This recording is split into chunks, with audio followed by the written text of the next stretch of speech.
दोस्तों बता दें कि 2024 लोकसभा का सबसे hot seat Purnia Lok Sabha seat रहा है, जहां से निर्दलीय उम्मीदवार पप्पू यादव जीते भी और वहां से लड़े थे। और बता दें कि रिजल्ट आने के तुरंत बाद उनके ऊपर एक बहुत बड़ा आरोप लग गया है रंगदारी का, लगभग 1 करोड़ से ज़्यादा का रंगदारी का उनके ऊपर आरोप लग गया है। इन तमाम मुद्दों पे बात करने के लिए हमारे साथ अखिल भारतीय अपराध विरोधी मोर्चा के राष्ट्रीय अध्यक्ष धर्मेंद्र सिंह राठौर है, उनसे जानेंगे। सर, पप्पू यादव पूर्णिया लोकसभा से निर्दलीय उम्मीदवार भी जीते हैं और उनके ऊपर 1 करोड़ से ज़्यादा का रंगदारी का आरोप लग रहा है, सर कैसे देखते हैं इस चीज़ को? देखिए, ये आरोप तो संगीन आरोप है जी। कि किसी भी सांसद पर 1 करोड़ रंगदारी मांगने का यह आरोप लगा है। लेकिन ये भी सच्चाई आपको देखना है कि क्या ये रंगदारी पप्पू यादव ने मांगा है या किसी और भी उनके जुड़े हुए लोगों का काम है। तो जो बातें निकल के आई है कि पप्पू यादव के कोई नज़दीकी हैं, वो 1 करोड़ का रंगदारी का मांग किया है, तो ये स्पष्ट है कि पप्पू यादव के नाम पर कोई रंगदारी मांग रहा है। तो हो सकता है कि पप्पू यादव के बिना सहमति के मांग रहा हो, ये भी सच्चाई है ना। हो सकता है कि अभी चुनाव हुआ है, पप्पू यादव का राजनीतिक कद बढ़ा है, हो सकता है कि इनके राजनीतिक कद को धरातल में मिलाने के लिए किसी ने साजिश भी किया हो, ये भी हो सकता है।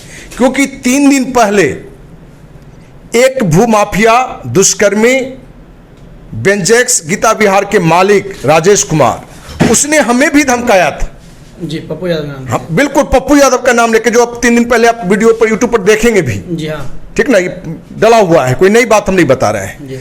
तो कहीं ना कहीं पप्पू यादव से जुड़े हुए बहुत सारे लोग हैं, वो अपने किसी परिचित को धमकाने में, अब मुझे की रंगदारी मांगने के आरोप में, तो ये जांच का विषय है। और हमें लगता है कि पप्पू यादव भी सामने आके, आगे आकर उन्होंने कहा है कि सुप्रीम कोर्ट के किसी भी न्यायाधीश से इस घटना का जांच करा लीजिए और यदि हम दोषी पाए जाते हैं तो हमको फांसी पर लटका दीजिए।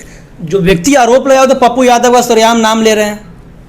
नहीं, पप्पू यादव का नाम ले रहे, यदि मेरे नाम ले, केस भी तो उन्हीं पे हुआ है हमारा कि मेरे नाम को लेके कोई किसी की हत्या कर दे, इसका मतलब थोड़ी हम हत्यारा हो जाते हैं। मेरा नाम लेके कोई रंगदारी मांगता है तो थोड़ी कि हम रंगदारी मांग रहे हैं। ये जांच का विषय है, क्योंकि कौन किसका कितना नजदीकी है, हो सकता है वो साजिश के तहत हो।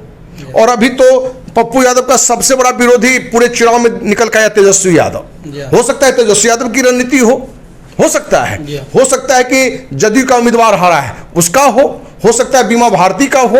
तो ये किसी की भी साजिश हो सकती है। हम ये नहीं कि पप्पू यादव का बचाव कर रहे हैं, लेकिन इस पूरी घटना का जब तक जांच नहीं हो जाता है, क्योंकि एफआईआर तो हो गया है, एसपी ने प्रेस विज्ञप्ति भी जारी कर दी है, मीडिया को भी जानकारी भी दे दी है, तभी तो पूरे देश में सारे नेशनल चैनल में गूंज रहा है।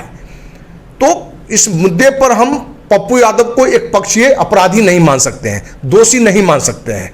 लेकिन जांच में यदि निकलता है तो बहुत बड़ा ये बात गलत बात है और पप्पू यादव को इसके लिए सदस्यता भी खत्म करनी चाहिए। कई लोग तो ये भी सवाल उठा रहे हैं कि चुनाव में काफी मात्रा में पैसा पप्पू यादव ने निर्दलीय चुनाव लड़ने के नाते पैसा खर्च किया, जिसकी वजह से ये काम उनके द्वारा किया गया। कई लोग तो ये भी उनके ऊपर आरोप लगा रहे हैं। देखिए, पप्पू यादव का एक रिकॉर्ड रहा है कि हर मुद्दे, हर घटना में लोगों को सहयोग भी करते रहे, मदद भी करते रहे। तो मदद करते रहे तो कहीं ना कहीं से वो लेते हैं, 10 लोगों से सहयोग लेके कहीं सहयोग भी करते हैं। तो हो सकता है कि सहयोग के लिए भी कहीं मांगे हो तो घटना अलग है।